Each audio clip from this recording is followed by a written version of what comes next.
Hey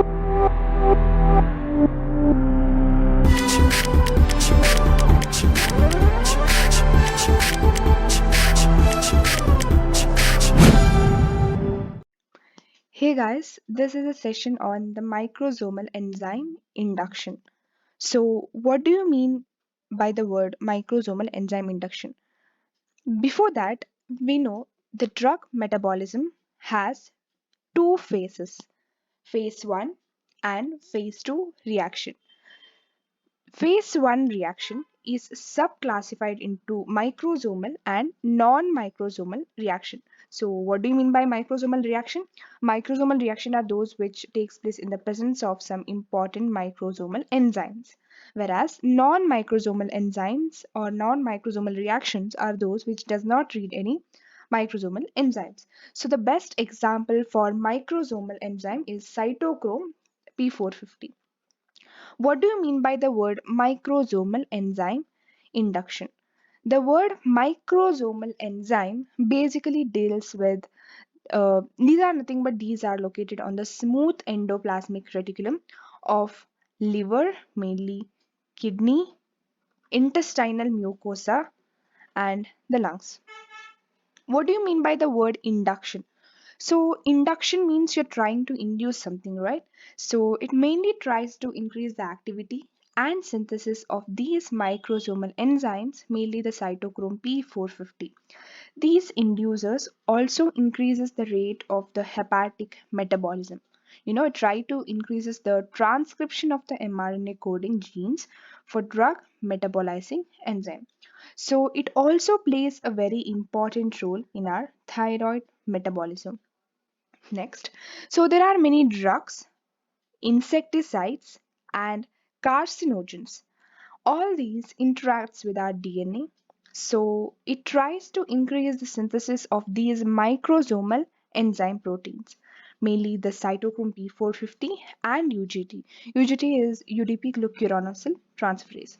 So when there is increase in the synthesis of these microsomal enzyme, it brings two main actions. First action is it does auto-induction. So auto-induction is nothing but the rate of metabolism of inducing the drug itself. Like the drug is trying to increase its own metabolism. Whereas it also accelerates some other co-administered drugs. So these are two main things which happens when there is increase in the synthesis of microsomal enzymes. So, enzyme inducers. So, what do you mean by the word enzyme inducers? So, enzyme inducers are nothing but they are the drugs or the agents that increases the activity of the enzymes. Like these are like the inducers which increases the activity of the enzymes. This in turn increases the metabolism of the drugs which are substrate for that particular enzyme. It is like we when we drink glucose we get more energy. So enzyme inducers are same as glucose. So it tries to increase the activity or it tries to increase the rate of these enzymes. So when there is repeated administration of the drugs, it increases the synthesis of these microsomal enzymes. So when there is repeated administration of the drugs, it will increase the microsomal enzyme synthesis. So we can understand the same with the following diagrammatic representation of a drug molecule which undergoes metabolism in some time t in the presence of enzyme as well as enzyme and enzyme inducers. So let us look at some example. So imagine you have a drug molecule. It gets metabolized in some time t in the presence of only enzyme. So you can compare the metabolized drug, like in the second reaction, you have a drug molecule which gets metabolized in some time t in the presence of an enzyme as well as you have an enzyme inducer. So what is the main difference you can note in the reaction A and reaction B, first and second example? That is, the metabolized or the time is same, but in the presence of these enzyme inducer, the metabolism takes at a faster rate. So in the presence of enzyme inducer, the biotransformation or the metabolize is 2 to 3 times more only in the presence of enzyme inducer. So you have a drug, as I have said, these are divided into microsomal and non-microsomal reaction. So in this reaction, what we can note is, what is the summary is, in the presence of the inducer, there is enhancement of the biotransformation to 2 to 3 times more than the normal rate. So in the presence of an inducer, in the microsomal reaction, the metabolite produced will be at a faster rate, which makes the enzyme or which makes the substance more polar, that is water soluble, and therefore there will be faster elimination of this substance in urine, and there will be no retardation, and will get a normal regular output of the urine. So in the presence of inducer, the enhancement of the biotransformation 3 to 4 times more than the normal reaction. Moving on to some enzyme inducers. What are some examples for these enzyme inducers? So it's difficult to remember all the enzyme inducers. So I have made a mnemonic, that is GPRS, cell phone battery dead. GPRS, cell phone battery dead. G stands for glycofulvin, P stands for phenytoin, rifampicin, smoking, carbamazepine, phenobarbital, barbiturates, and DDT. So these are some important enzyme inducers which you have to remember. It's like a must to remember at least this many enzyme inducers. So first is glycofulvin, phenytoin, rifampicin, smoking, carbamazepine, phenobarbital, barbiturates, and DDT. So moving on to the nomenclature of these cytochrome enzymes. So how do you nomenclate these cytochrome enzyme? So this is a cytochrome enzyme where the CYP, cytochrome abbreviation, stands for the root symbol for cytochrome P450, 2 which denotes the family, C, which denotes the subfamily, and 9 is the gene identifier. Remember this, take a screenshot of this. So CYP2C9. In this way, we nomenclate the cytochrome enzymes. Let us look at some important example with mnemonics. So first one is cytochrome 1A2. The best example for this is tacrine, theophylline, and tamoxifen. So how do you remember these drugs? Three T's. Remember it as three T's. How do you remember three? So it's one, two, and remember it as three. So three T's. Tacrine, theophylline, and tamoxifen. These are the best drugs which are, uh, which is having the enzyme cytochrome 1A2. The second one is the cytochrome 2B6. So they include the cyclophosphamide and methadone. So how do you remember this? Remember it as BCM for 6 years. Actually, it's 5 years. So for the mnemonic, remember it as 6 years. So BCM for 6 years. CM, where C stands for cyclophosphamide and DM stands for methadone. So CYP-B26, which is the enzyme for the drugs cyclophosphamide and methadone. Moving on to the third one, that is cytochrome 2A2C9. So the drugs are phenytoin and warfarin. So how do you remember this? CYP2C9. If you flip this 9, it becomes P. So it's phenytoin and 2C. So you know this C, you can write it 2C, remember it as W, so it becomes warfarin. So 2C becomes warfarin. So moving on to the next one, that is CYP2C19, a very important cytochrome enzyme. So it mainly is the enzyme for two important drugs. First one is the proton pump inhibitor and clopidogrel. So how do you remember this? C19. If you flip this 19, it becomes PI. So it becomes PI is nothing but proton pump inhibitor. And the second one is C1. So remember the C1 as Cl. So it becomes clopidogrel. So this is a very important enzyme. Remember at least this one, that is CYP2C19. The drugs are proton pump inhibitors and clopidogrel. So, what is the interaction between the clopidogrel drug and the proton pump inhibitors? So, clopidogrel is a very important antiplatelet medicine that is used to prevent problems with the blood clots such as heart attacks or strokes. So, it's a very important antiplatelet medicine because why? It prevents the blood clots, which is mainly seen in our heart attacks or strokes. It is also used for the prevention of antithrombotic events in the patient who had MI or PAD, that is peripheral arterial diseases. It also helps in prevention of antithrombotic events and blood clots. It is converted in the body to its active form by the enzyme CYP2C19. As I've said about it, this is a very important enzyme. So till now, we have learned two important points of clopidogrel. First, it mainly prevents the problems which are related with the blood clots, and second, it prevents the antithrombotic events. So these PPI, clopidogrel is done.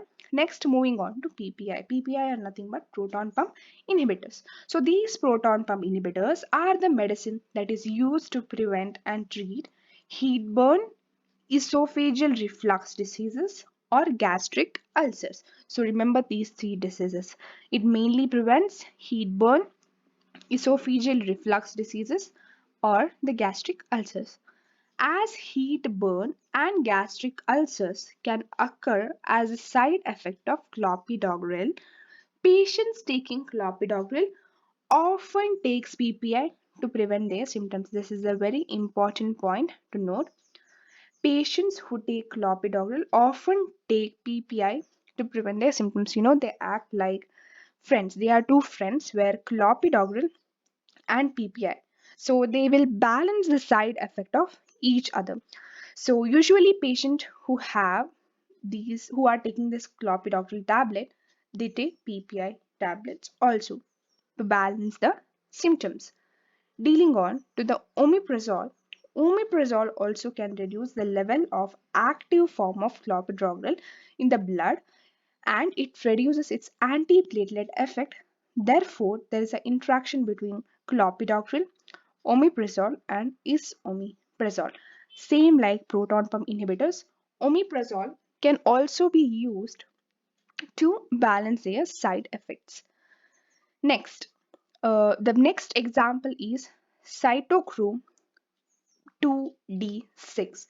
The two important drugs are beta blockers and the psychiatric medications. So, how do you remember? So, wait, there are two important examples of psychiatric medications like the tricyclic antidepressants and antipsychotic drugs. These are usually given for those patients who are suffering from psychiatric problems. So, next one is CYP2E1. The drug examples are ethanol and enflurin. How do you remember it? 2E. So remember it as 2E. One E is ethanol and second one is enflurin. So moving on to the next example, cytochrome 3A4. It includes, okay, these are some of the very next important class of enzyme.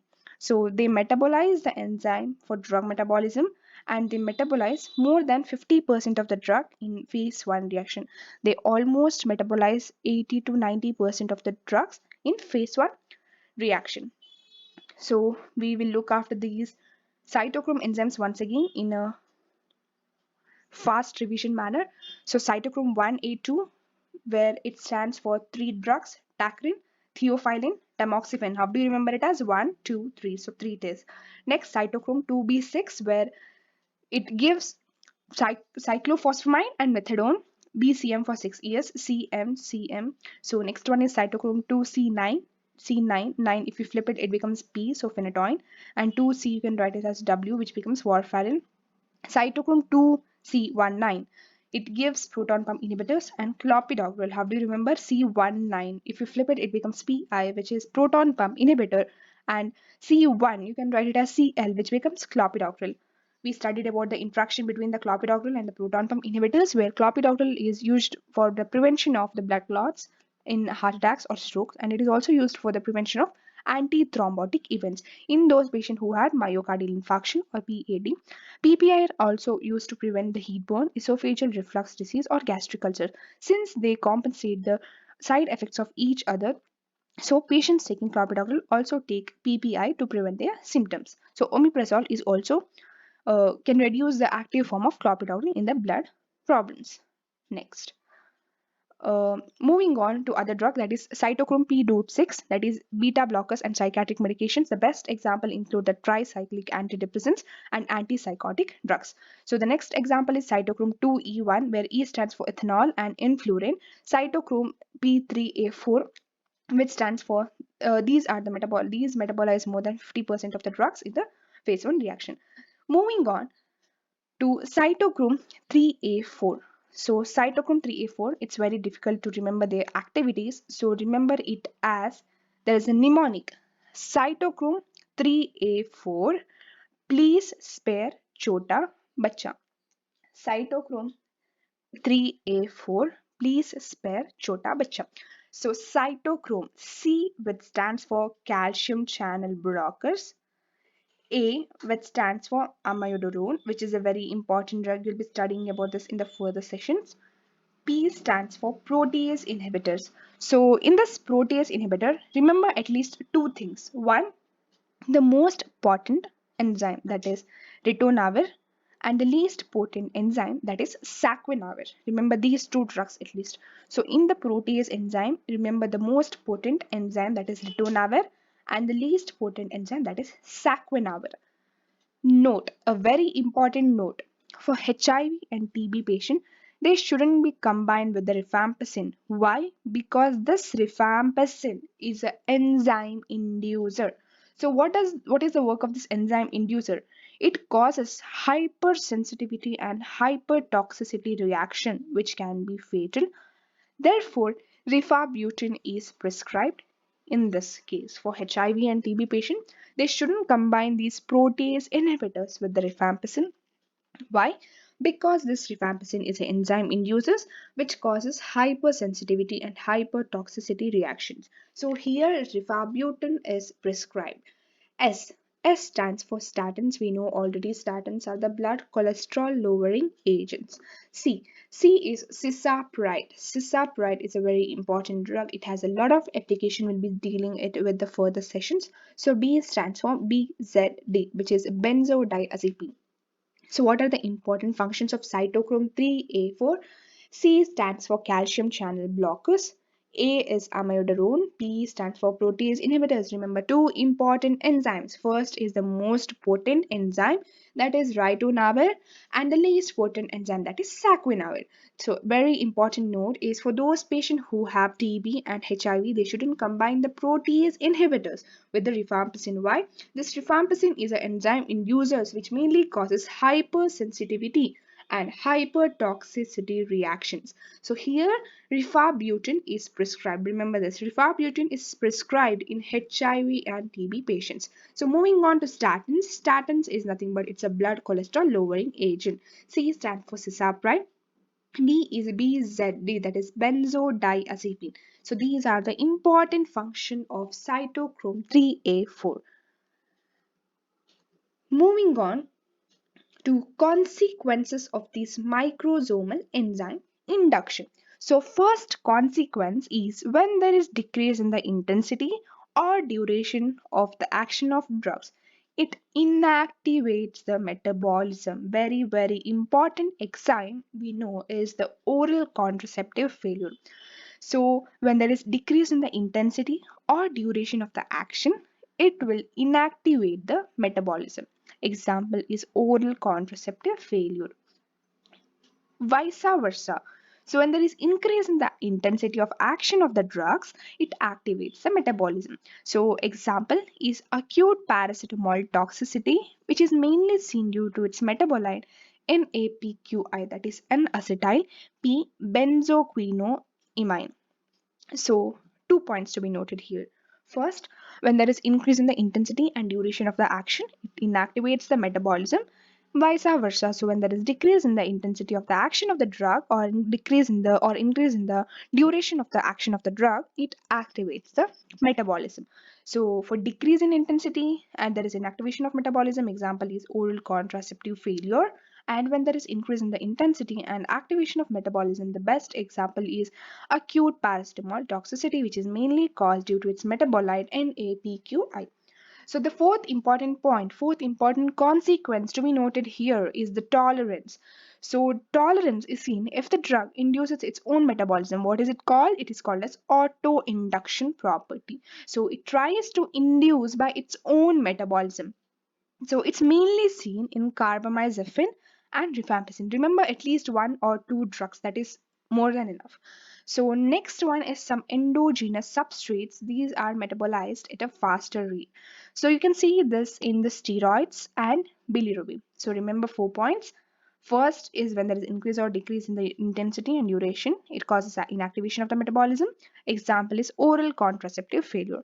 Second is when there is increase in the intensity of the drugs, it activates the metabolism. It is seen in acute paracetamol toxicity. Third is tolerance, that is through autoinduction, where the drug is trying to induce its metabolism by itself. So example, remember it as carbamazepine and rifampicin. So some endogenous substrates are metabolized in a faster way. What are those? It's steroids and bilirubin. So enzyme induction can also lead to drug toxicity. Very, very important point. So when there is increased incident of hepatotoxicity, that is when there is toxic cause to the liver. When there is intake of paracetamol in alcoholic people, why it happens? It happens because there is overproduction of toxic metabolite of paracetamol and it causes liver damage and liver cirrhosis problems. Prolonged phenytoin therapy may produce osteomalacia, that is, there is softening of the bones. The bones will become fragile due to enhanced metabolism of vitamin D3. Enzyme inducers like barbiturates can precipitate porphyria due to overproduction of porphobilinogen. Remember these three words here: hepatotoxicity, which is caused in the alcoholic patient, osteomalacia, which occurs due to prolonged phenytoin therapy, and barbiturates, which can cause overproduction of porphobilinogen. Moving on to enzyme induction uses. So, what are the uses of these enzyme inducers? There are four main uses. First, congenital non hemolytic jaundice. Second is Cushing syndrome. Third, chronic poisonings. And fourth is the liver diseases. First is congenital non-hemolytic jaundice. Why does this occur? This occurs mainly due to deficiency of glucuronidation of bilirubin, where the phenobarbital hastens the clearance of jaundice. Second one is Cushing syndrome, where the phenytoin reduces the manifestations by increasing the degradation of adrenal steroids, which are produced in excess quantity. Third one is chronic poisoning, which is by faster metabolism of these poisons which are accumulated in our body. And fourth one is liver disease, which mainly causes liver cirrhosis, or there might be enlargement of the liver, or there might be liver toxicity problems. So, moving on to summary, we studied about the enzyme inducers, its property, its examples, how to nomenclate these cytochrome enzymes. We studied the various cytochrome enzymes, some examples of cytochrome enzymes and their uses in the medicine, consequences of these enzyme induction. We studied about the phenobarbital, we studied about the hepatotoxicity, other examples, and uses of the enzyme induction. So I hope this was a very good interactive session. So hope you liked the video. So please do like, share, comment and subscribe. If you have any doubt regarding this topic, you can drop it in the comment section below. For more regular videos, please do like, share and subscribe. Thank you.